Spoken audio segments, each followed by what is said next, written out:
warahmatullahi wabarakatuh. Bismillah, alhamdulillah, wassalatu wassalamu ala rasulillah wa ala alihi wa sahbihi wa mawala. La hawla wa la quwata illa billah. Rabbi syrah li sadri wa yassir li amri wa ahlul 'uqdatam min lisani yafqahu qawli. Rabbana atina min ladunka rahmah wa hayyi lana min amrina rasyada. Wa ba'd. Marilah rangkaian perkuliahan usul fikih 1 ini kita mulai dengan bacaan Al-Fatihah. Al-Fatihah. Bismillahirrahmanirrahim. Alhamdulillahirabbil alamin. Ar-Rahmanirrahim. Maliki yaumiddin. Iyyaka na'budu wa iyyaka nasta'in. Ihdinas siratal mustaqim. Shiratal ladzina an'amta 'alaihim ghairil maghdubi 'alaihim waladdallin. Amin. Bismillahirrahmanirrahim. Ya, ini video yang nomor 1, mungkin 1A ya. Saya kenalkan dulu. Kalau secara ringkas sudah ada kemarin saya bagikan di grup, yaitu perkenalan baru, judulnya dalam format PowerPoint ya. Silahkan disimak.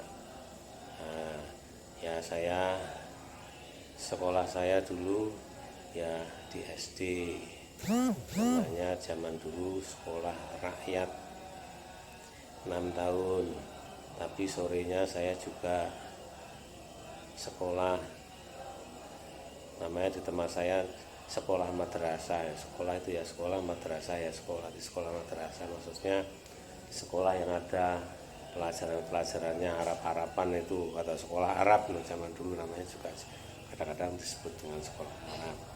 Jadi kalau pagi ya belajar seperti umumnya anak-anak SD, kalau sore belajar ya tajwid, tauhid, pegon, kemudian tarikh dan lain sebagainya. Jadi saya pulang dari sekolah SD nanti istirahat, main-main sebentar, terus habis zuhur berangkat sampai nanti jam 5. Tempatnya beda. Yang sekolah sore ini agak jauh sedikit, tapi dua-duanya ya jalan kaki. Zaman dulu biasa jalan kaki. Kemudian maghrib biasa ya jamaah sholat di langgar atau musola bapak saya. Kemudian habis maghrib kemudian ngaji Quran sampai Isya.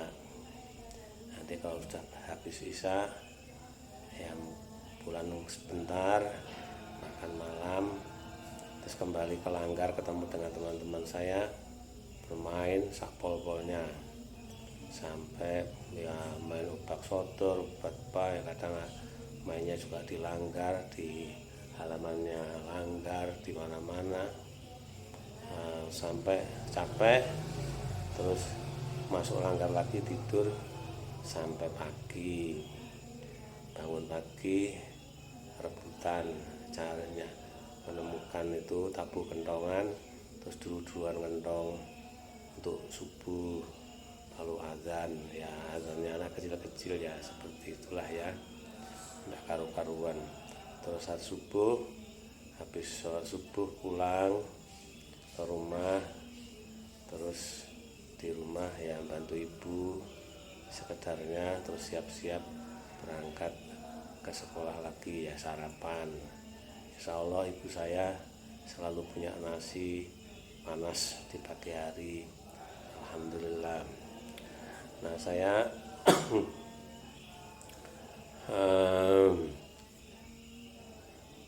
saya habis lulus SD, saya masuk ke sekolah itu. Di situ sudah ada PGA namanya, PGAN, perguruan pendidikan guru agama negeri, selama 4 tahun. Jadi PGAN 4 tahun di Nganjuk. Habis dari PGAN 4 tahun dilanjutkan 2 tahun, yaitu PGAN 6 tahun di Kediri. ya di Kediri. Sekarang sekolahnya namanya MAN, Madrasah Aliyah Negeri 3 kalau nggak salah, di wilayah Kowak Kediri itu sekolah saya. Nah, ketika saya mondok itu ketika saya sekolah itu saya juga mondok. Jadi habis SD saya belajar mondok di desa terdekat, ya tidur nginep di pondok, berangkat ke sekolah ya ke sekolah 3 itu ya dari pondok. Di pondok ya saya ngasih kitab Sulam Taufik, Sulam Safinatun Najah, kemudian Quran, kemudian juga belajar kehidupan yang lain yang tidak sengaja, seperti belajar sabar karena ya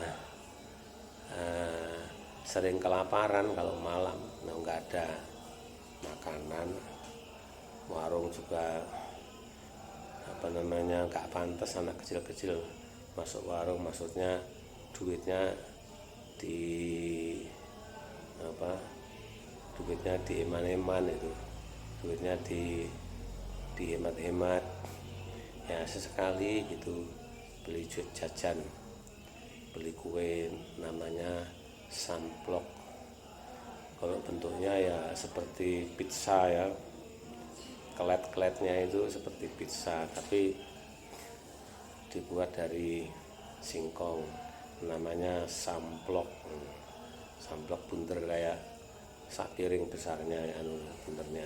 Itu dibawa dari desa sebelah gitu, sebelahnya pondok itu, terus dibawa pulang ke pondok dibagi sama teman-teman. Terus kalau haus ya minum air sumur itu nimba di sumur, terus diminum rame-rame karena berat ya, sumur timba zaman dulu itu pakai senggot. Kalau anak kecil sendirian nggak kuat, nimbanya bareng-bareng satu timba, terus diminum rame-rame. Ya mungkin ya kayak apa ya, minum rame-rame di timba nih kayak.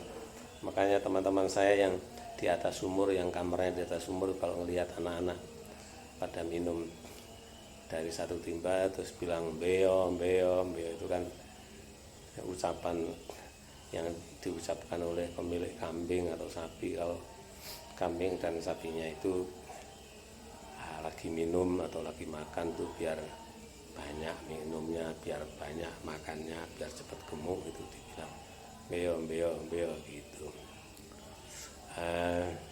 Kemudian saya juga belajar berani karena kalau habis isya itu sudah tidak ada lampu, tidak ada listrik memang. Kemudian lampunya lampu minyak, dan kalau sudah isya itu lampu dimatikan untuk penghematan. Jadi relatif kalau malam sudah nganggur, nggak ada sinau, nggak ada belajar, ya cuma guyon rame di halaman pondok atau di serambi pondok, kuatnya, terus kemudian ya tidur.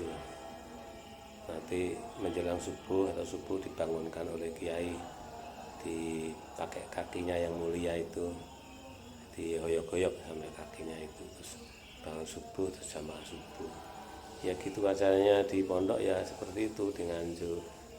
Nah di Kediri saya juga mondok di Jamsaren namanya. Yang di Nganjuk tadi di Sekar Putih ya, di Sekar Putih. Yang mondok pada waktu saya PKN Nganjuk itu di Sekar Putih namanya, Kecamatan Bagor, Nganjuk. Tapi kalau yang di Kediri saya mondoknya di Jamsaren, di Jalan Pasar Paing, memang dekat dengan Pasar Paing. Di situ lebih enak situasinya, di kota.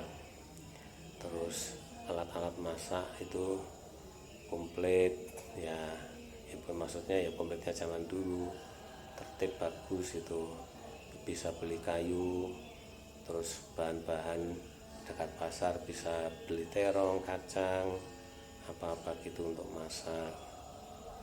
tapi ya tetap masak sendiri. Kalau di Nganjuk dulu masak sendiri juga, tapi kayunya cari-cari di kebun gitu. Kalau ada yang bisa dibakar ya dibawa ke dapur untuk masak. Jadi memang masaknya habis sekolah, jadi pulang dari sekolah jam 1. Kalau zaman sekarang sih lapar mungkin tinggal makan. Kalau anak-anak mondok zaman dulu ya ya harus masak dulu, kemudian nanti panas dimakan panas-panas begitu, dilengser gitu atau ditampah gitu ya, dilamakan rame-rame kepanasan. Siapa yang tahan panas ya dia akan banyak. Kalau santri-santri baru yang nggak tahan panas ya nunggu dingin ya habis, begitu dingin habis.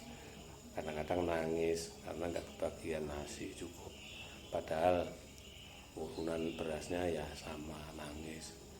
Saya nggak kebagian makan karena dia nunggu dingin, tangannya belum kuat ya, termasuk saya juga seperti itu, tapi lama-lama kuat panas.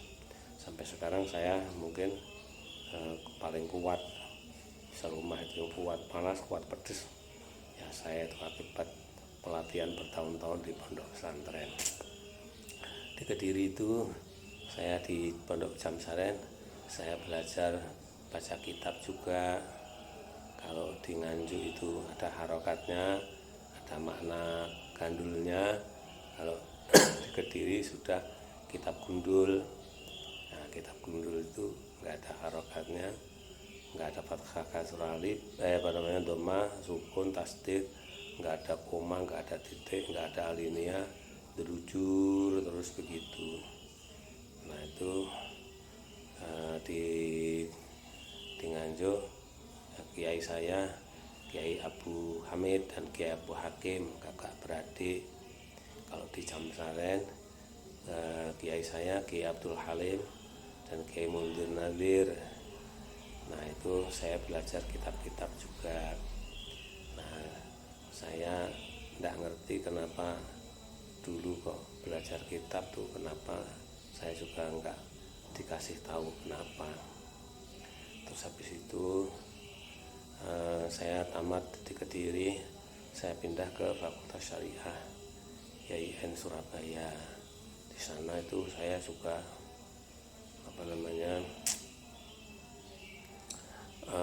nyari kos-kosan.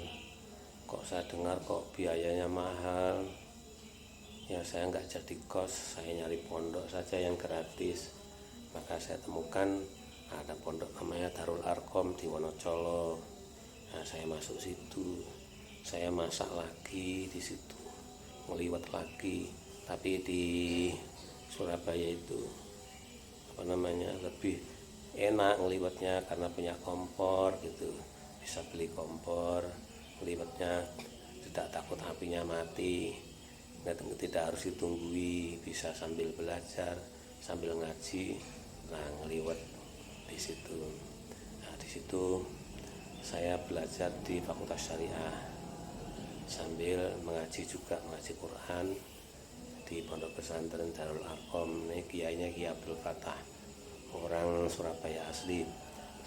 Orangnya memang pendekar ya, orangnya tinggi besar dan keras orangnya ya tapi tidak apa-apa, bagus. Nah di situ saya sampai 7 tahun. Zaman dulu kuliah S1 itu 7 tahun minimal. Nah, saya juga 7 tahun 8 bulan itu paling cepat di antara teman-teman ya, saya yang lulus tapi ya 7 tahun. Tapi dapat 2 gelar, yaitu gelar DRHBA Baccalaureate atau Bachelor of Art BA, dan DRS. Membuat skripsinya juga 2 kali. Kalau BA itu namanya risalah, kalau sarjana lengkap DRS itu namanya skripsi. Dan itu ada ujian majelis, ujian lisan terakhir itu sebelum ujian skripsi ada ujian komprehensif. Satu orang mahasiswa diuji oleh beberapa dosen secara bersama-sama. Ada tafsir, ada hadis, ada fikih, ada usul fikih, ada mustalah hadis, itu ditanyai. Nah itu harus bisa, kalau nggak bisa ya nggak lulus. Nah alhamdulillah saya lulus. Terus saya bikin skripsi, terus lulus 7 tahun 8 bulan.